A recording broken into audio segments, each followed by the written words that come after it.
Hello mga guys, ngayong araw nga ay sobrang saya namin dahil sa aming pangarap ay nakapag-ipon kami, pero hindi pa naman ganun kadami dahil nga sa property pinaglalaanan namin ay naisipan namin mag-ipon. Kaya ngayon samahan nyo kaming bilangin ang aming naipon dito sa aming alangkansyahan. Hindi ko nga pala to binidyo para ipagyabang, binidyo ko to para sa ganun pa man ay ma-expired kayo. Ito nga pala yung naipon namin simula nung tinayo namin yung aming tindahan. Kaya kung mapapansin nyo ay hindi gaano kadami yung tinda namin dahil mas pinapriority namin na makapag-ipon araw-araw. Siguro kung hindi po kami nag-iipon ay napakadami na naming tinda at hindi lang ito. Totoo nga pala ang kasabihan na kapag may tinanim ay may aanihin.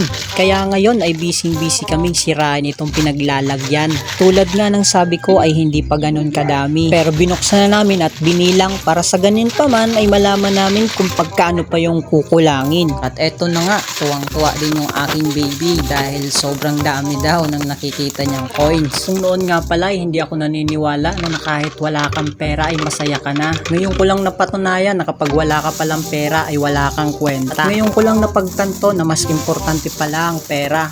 Dahil kung wala kang pera ay wala kaming pambili ng gatas ng baby namin, wala kaming pambili ng pagkain sa pang-araw-araw, at wala din kaming ibibili ng property na gusto namin. So yan na nga, binibilang na namin yung coins. Sa buhay ay hindi na talaga natin maiaalis yung mga taong negatibo yung iniisip sa atin. Pero kami hindi namin iniisip yan. Baka yan pa makasira ng karir namin. Wow!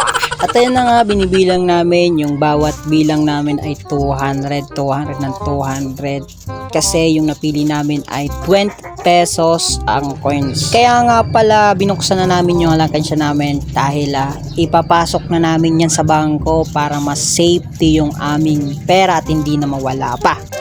At ayan na nga mga guys, tapos na nga tayo magbilang at eto na, kailangan na natin ilagay sa plastic.